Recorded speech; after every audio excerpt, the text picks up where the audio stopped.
Being able to learn music much more quickly is something I'm sure we're all very interested in doing.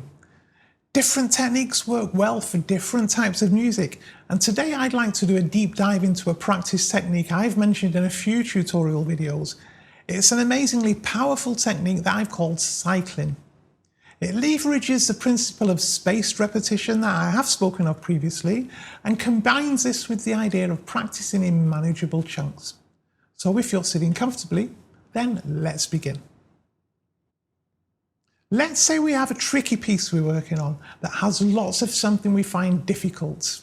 This could be jumps, octaves, passage work, chords. Could equally be something we're struggling to memorize due to its complexity. Now we know that repetition is the mother of all learning. Indeed, repeating tricky spots until we master them is one of the first things we're taught. Yet, I'm sure you'll have noticed that there are limits to how many times we can meaningfully repeat something in one session, as our brain simply switches off. Another pitfall with simply repeating things is how much material we use. I've noticed that instinctively I want to use more material than I can really manage, and my repetitions end up littered with mistakes. This makes it very hard to remember each individual mistake and, more importantly still, exactly what we did wrong. Thus, we need to keep the number of mistakes to a manageable level, something I discussed a long time ago on this channel. What cycling seeks to do is first limit the amount of material we use to something where we can actually remember and manage the mistakes we might make and really favour properly solving problems rather than brushing over them.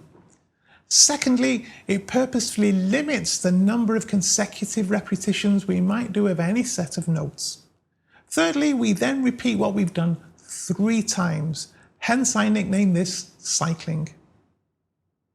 So at its most simple, we take an amount of music, we split it down into a number of bite-sized chunks. Bite-sized, of course, is relative. The more challenging we find something, the smaller the chunk. Next, we set ourselves a target for each chunk. Now that target might be to work on each one for a minute or so. It might be to get it right 3 times. It might be to get it right 3 times in a row. We now work on our first chunk until we've hit our target. Next, we move on to the second and work on that until we've hit our target. We continue in this way until we get to the last one. However, now we go back to the first chunk and start the process again. And we work through each one until we've hit our target for a second time. Once we've finished this second pass, you guessed it, we go back to the first one and repeat the process for a third time. Thus, each chunk of notes we have now practiced it 3 times with a gap between each set of repetitions. Peace. So to demonstrate this with a real life example, let's look at a portion of my tutorial on Debussy's Cakewalk.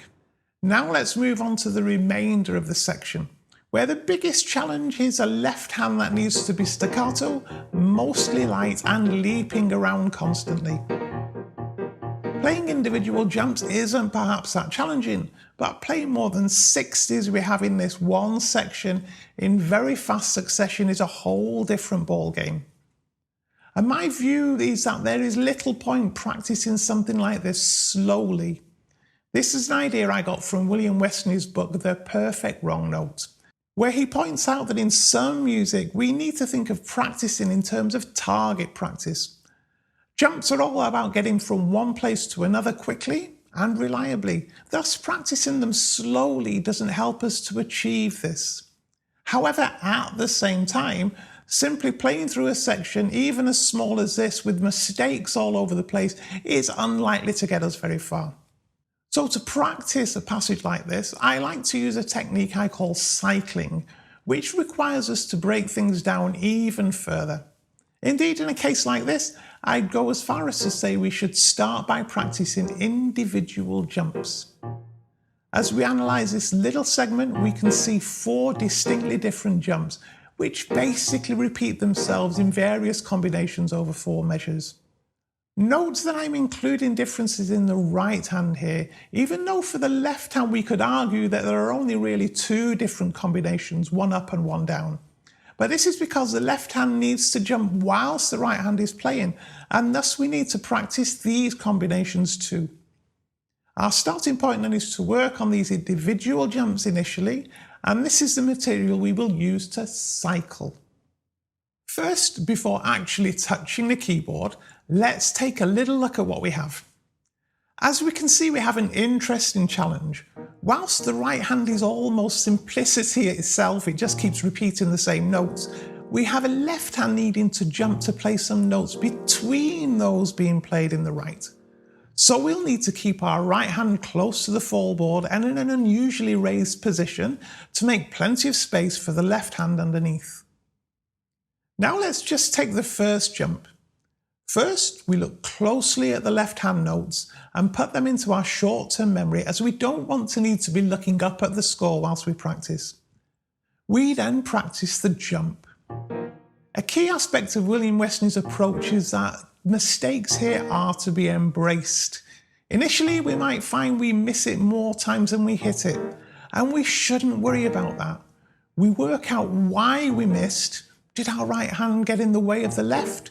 Did the left hand under or overshoot? So ensure you always include this little thinking time between each repeat of the jump. Get into the habit straight away of thinking about how it feels. Our hand should be perfectly relaxed and not locked into position.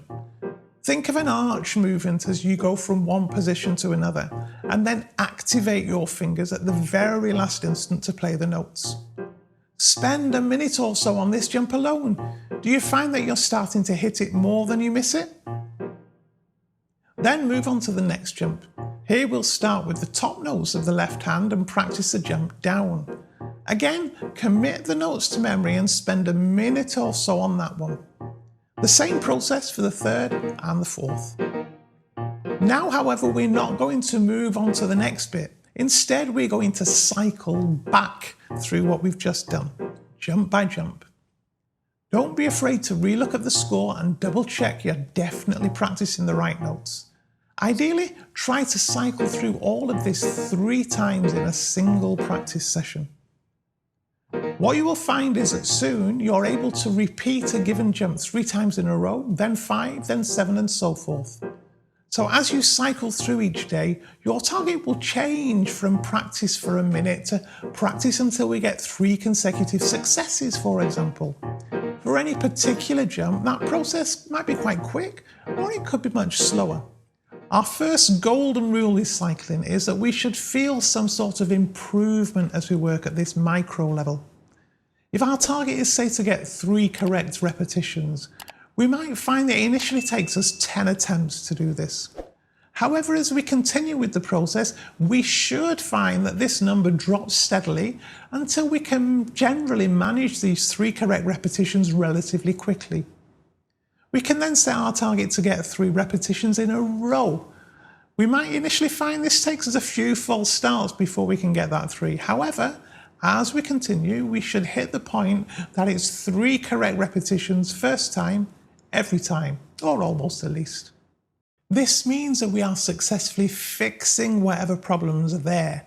If, however, things don't improve in a reasonable time frame, then either we're doing something wrong, in which case we need to investigate our technique, or we're using too big a chunk and we need to get smaller. This is why we might initially decide to work on a single jump or perhaps a pair of jumps at a time.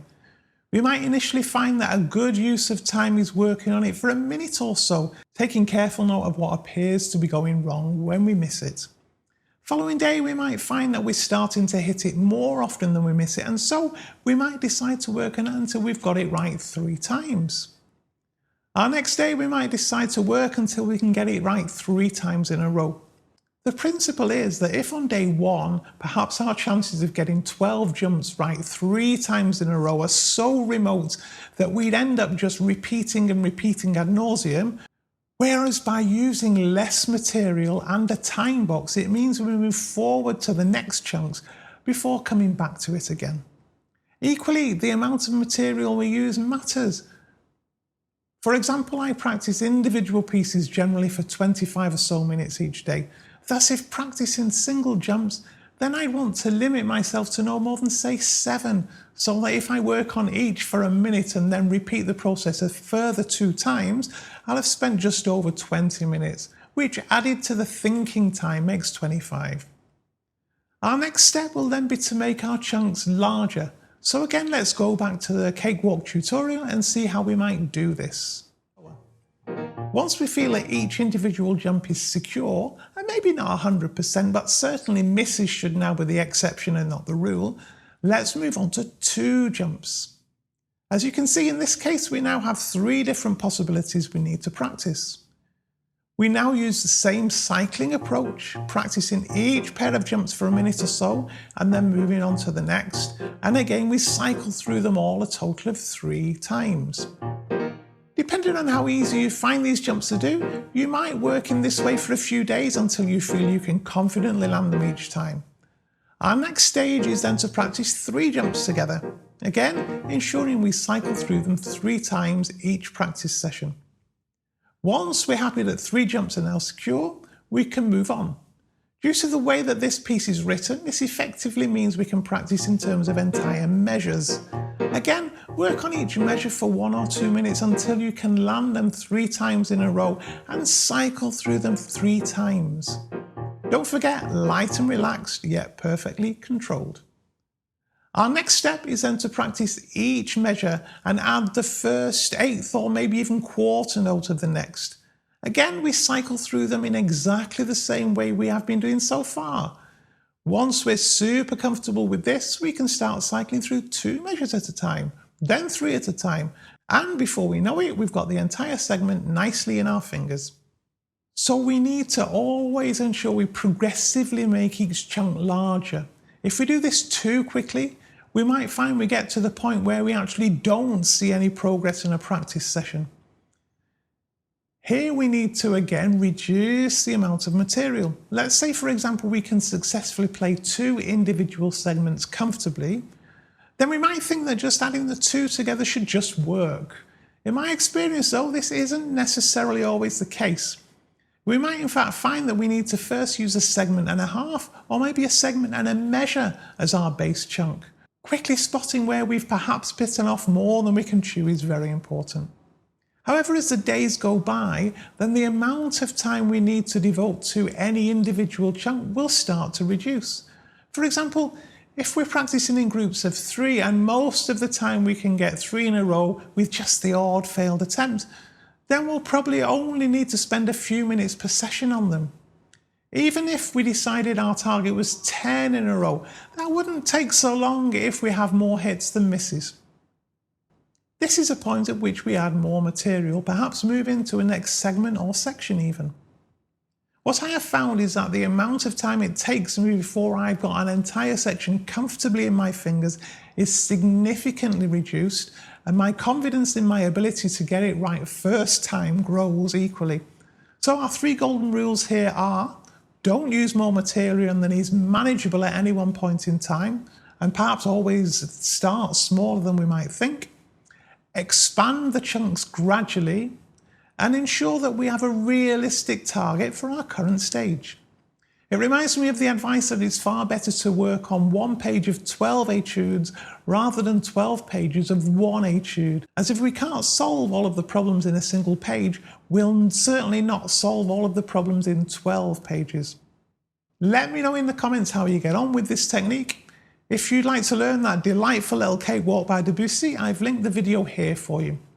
If you're not already, then please do subscribe to Tommy's Piano Corner. Don't forget to hit that little bell icon so you're notified of new videos as and when they're released.